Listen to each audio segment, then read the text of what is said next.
Hello बच्चों। तो कैसे हैं आप लोग। उम्मीद करता हूं कि आप अच्छे होंगे। मैं भी अच्छा हूं। तो मैं ओम प्रकाश कुमार आपका अपना यूट्यूब चैनल ओम क्लासेस प्रैक्टिस में स्वागत करता हूं। तो बच्चों आज मैं देखने वाला हूं आप लोगों के साथ हिस्ट्री का चैप्टर नंबर फर्स्ट और चैप्टर नंबर सेकंड का ऑब्जेक्टिव, जो कि बहुत इंपॉर्टेंट है। इनके बिना आप बोर्ड एग्जाम में कुछ नहीं कर पाइएगा। तो ये इंपॉर्टेंट ऑब्जेक्टिव आपको बहुत ज़रूरी है। वीडियो में लास्ट तक बने रहिएगा, तभी आप अच्छे से अपने एग्जाम में कर पाइएगा। चलिए आगे बढ़ते हैं क्वेश्चन की ओर।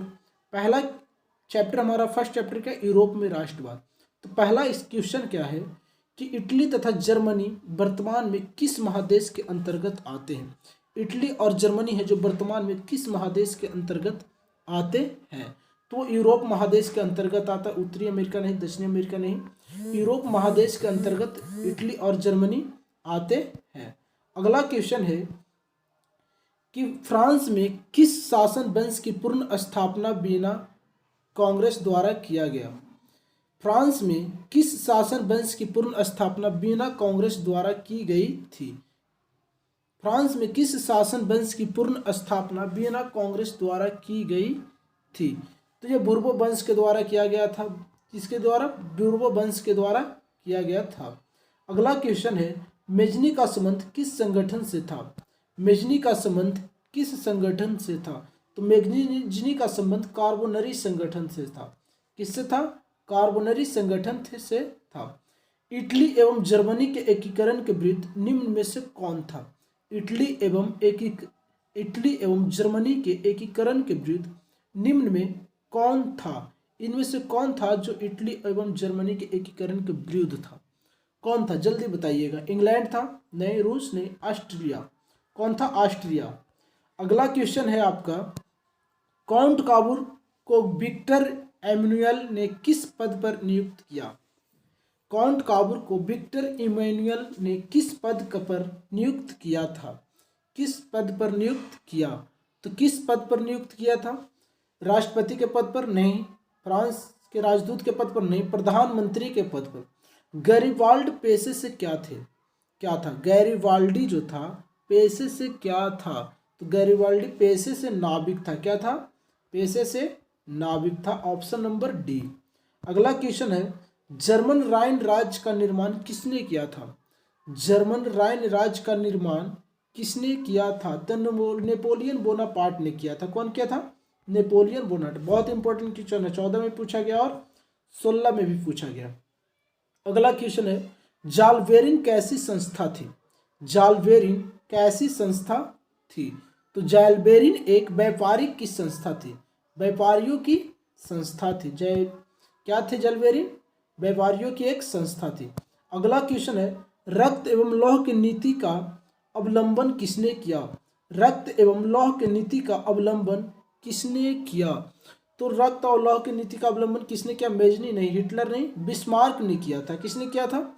बिस्मार्क ने किया। फ्रैंकफर्ट की संधि कब हुई। फ्रैंकफर्ट की संधि कब हुई। तो फ्रैंकफर्ट की संधि 1871 में हुई थी। फ्रैंकफर्ट की संधि कब हुई थी? 1871 ईस्वी में।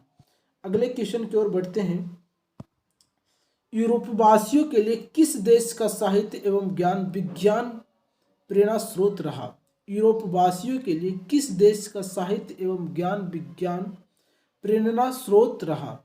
तो वो यूनान का था। कहाँ के थे? यूनान का जो क्या रहा? साहित्य एवं ज्ञान विज्ञान का प्राण स्रोत रहा, प्रेरणा स्रोत रहा। कौन रहा था?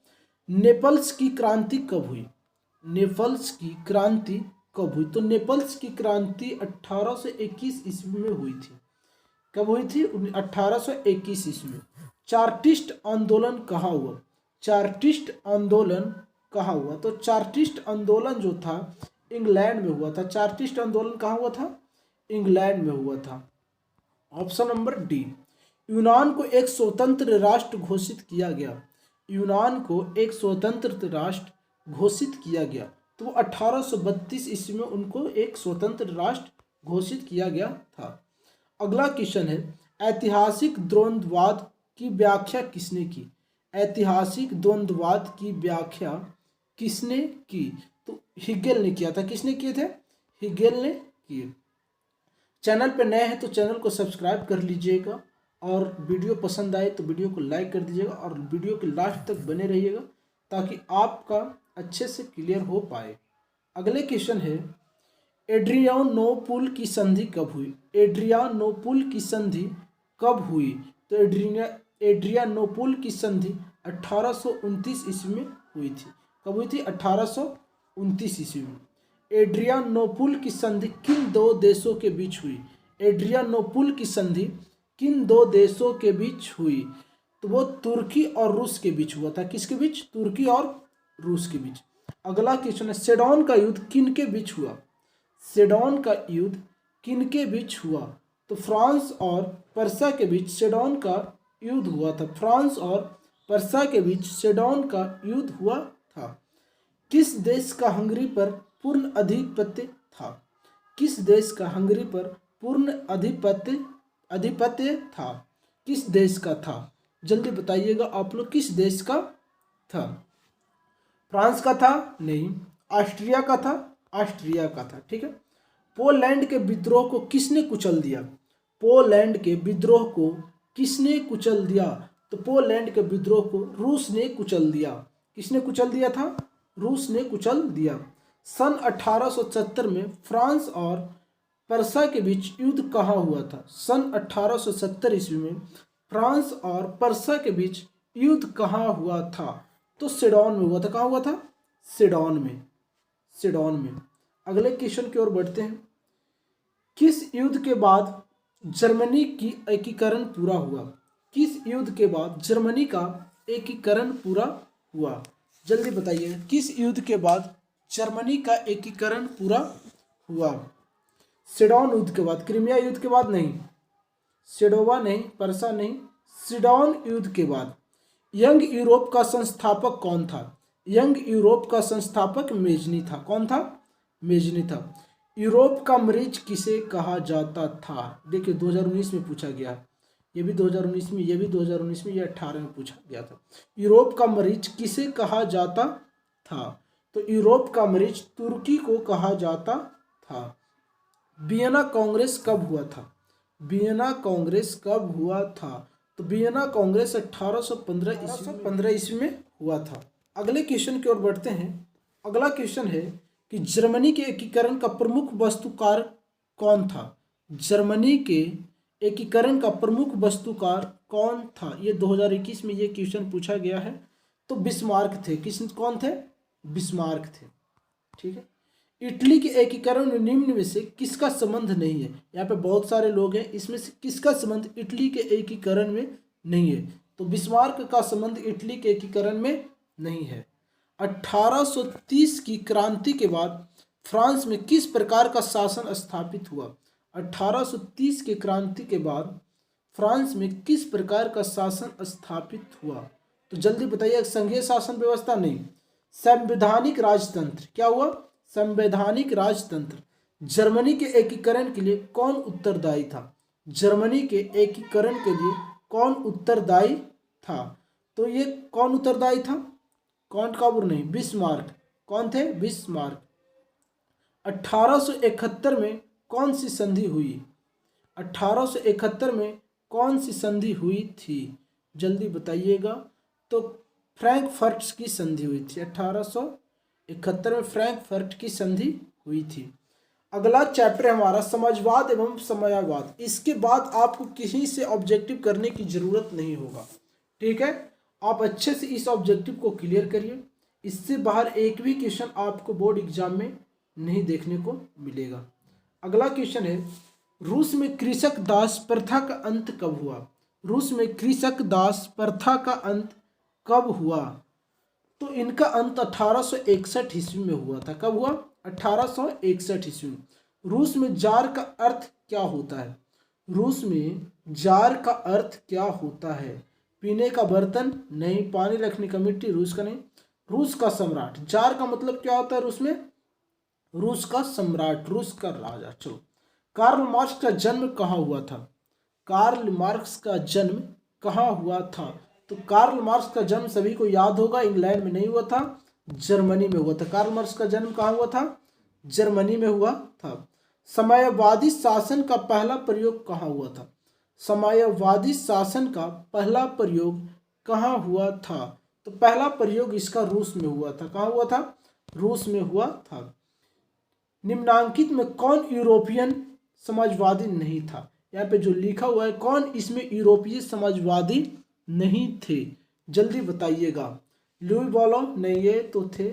सेटसाइन नहीं, कार्ल मार्क्स नहीं थे, कार्ल मार्क्स नहीं थे। वार एंड पीस किसकी रचना है? वार एंड पीस किसकी रचना है? तो वो कार्ल मार्क्स का नहीं, टॉलस्टॉय का है।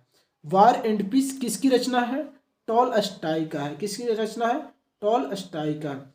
चैनल पे नए हैं तो चैनल को सब्सक्राइब कर लीजिएगा और बेल आइकन को ऑन कर लीजिएगा।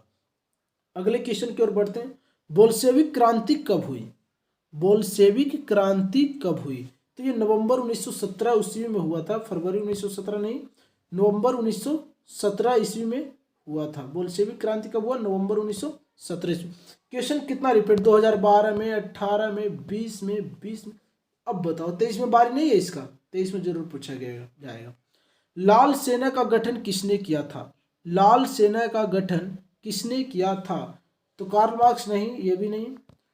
ट्रॉट्स्की किया था। ट्रॉट्स्की किसने किया था? ट्रॉट्स्की। ऑप्शन नंबर सी हो जाएगा। लेनिन की मृत्यु कब हुई? लेनिन की मृत्यु कब हुई? तो लेनिन की मृत्यु हुआ था 1924 ईस्वी को। लेनिन की मृत्यु कब हुआ? 1924 ईस्वी को। अगले क्वेश्चन को, ब्रेस्ट-लिटोव्स्क की संधि किन देशों के बीच हुई थी? ब्रेस्ट-लिटोव्स्क की संधि किन देशों के बीच हुई थी? तो इनकी संधि रूस और जर्मनी के बीच हुआ था। किसके बीच? रूस और जर्मनी के बीच। Option number. रूस का पहला समाजवादी कौन था? तो प्लेखनोवा था। कौन था? प्लेखानोवा। चलिए आगे क्वेश्चन की ओर बढ़ते हैं। रासपुतिन कौन था? रासपुतिन कौन था? तो रासपुतिन भ्रष्ट पादरी था। भ्रष्ट पादरी था। क्या था? भ्रष्ट पादरी था। नई आर्थिक नीति कब लागू हुई? नई आर्थिक नीति कब लागू हुई? तो नई आर्थिक नीति 1921 ईस्वी में लागू हुई थी। 1921 ईस्वी में। दास कैपिटल की रचना किसने की? दास कैपिटल की रचना किसने की? तो कार्ल मार्क्स ने दास कैपिटल की रचना की थी। रूस के सम्राट को क्या कहा जाता है? रूस के सम्राट को जार कहा जाता है। रूस के सम्राट को क्या कहा? अभी क्या थे हम लोग? जार। मजदूर दिवस कब मनाया जाता है? मजदूर दिवस कब मनाया जाता है? तो मजदूर दिवस 1 मई को मनाया जाता है। मजदूर दिवस कब मनाया जाता है? 1 मई को। ये सब क्वेश्चन जरूर करिएगा, यही सब क्वेश्चन आने वाला है। अंतर्राष्ट्रीय महिला दिवस कब मनाया जाता है? 8 मार्च को अंतर्राष्ट्रीय महिला दिवस मनाया जाता है। समाजवादियों की बाइबिल किसे कहा जाता है? समाजवादियों की बाइबिल किसे कहा जाता है? दास कैपिटल को। किसे कहा जाता है? दास कैपिटल को। कार्ल मार्क्स ने किसके साथ मिलकर कम्युनिस्ट घोषणा पत्र प्रकाशित किया? किसके साथ मिलकर कम्युनिस्ट घोषणा पत्र प्रकाशित किया? तो वो जो है एंजिल्स के साथ। किसके साथ? एंजिल्स के साथ। जार निकोलस द्वितीय की पत्नी जेरिना किस देश की राजकुमारी थी? जार निकोलस द्वितीय की पत्नी जेरिना किस देश की राजकुमारी थी? तो वो किस देश की राजकुमारी थी? जर्मनी की। किस देश की राजकुमारी थी? जर्मनी की। समाजवादी घोषणा पत्र के लेखक थे। समाजवादी घोषणा पत्र के लेखक थे कार्ल मार्क्स और एंगल्स। कौन थे? कार्ल मार्क्स और एंगल्स। अगले क्वेश्चन में बढ़ते हैं। निम्नलिखित में से किसे समाजवादी के संस्थापक के रूप में माना जाता है? समाजवादी के संस्थापक के रूप में माना जाता है कार्ल मार्क्स को। देखो ऐसा ही क्वेश्चन घुमा घुमा करके कितने क्वेश्चन पूछा गया है। दास कैपिटल का प्रकाशन किस वर्ष हुआ था? दास कैपिटल का प्रकाशन किस वर्ष हुआ था? 1867 ईस्वी में दास कैपिटल का प्रकाशन हुआ था। रूस के बोल्शेविक क्रांति का नेतृत्व किसने किया?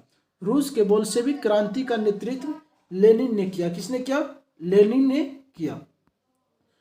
खूनी रविवार किसे कहा जाता है? खूनी रविवार किसे कहा जाता है? 1905 ईस्वी के रविवार को खूनी रविवार सब्जेक्टिव याद करके रखिएगा। सेंट पीटर्सबर्ग में बहुत सारे निहत्थे लोग जा रहे थे, उनको मार दिया गया था 1905 ईस्वी को। चलिएगा खूनी रविवार याद कर लीजिएगा। और अगले क्लास में हम लोग अगले वीडियो में तीसरे और चौथे लेसन का चर्चा करेंगे। देखिए तीसरा लेसन नजर आ रहा है हमारा, हिंद चीन में राष्ट्रवादी आंदोलन। अगर चैनल पर नए हैं तो चैनल को सब्सक्राइब कर लीजिएगा और बेल आइकन को ऑन कर लीजिएगा। अगर वीडियो अच्छा लगा हो तो वीडियो को लाइक ज़रूर करिएगा। ठीक है, इसी तरह से और सारे वीडियो ऑब्जेक्टिव का मैं लाता रहूँगा।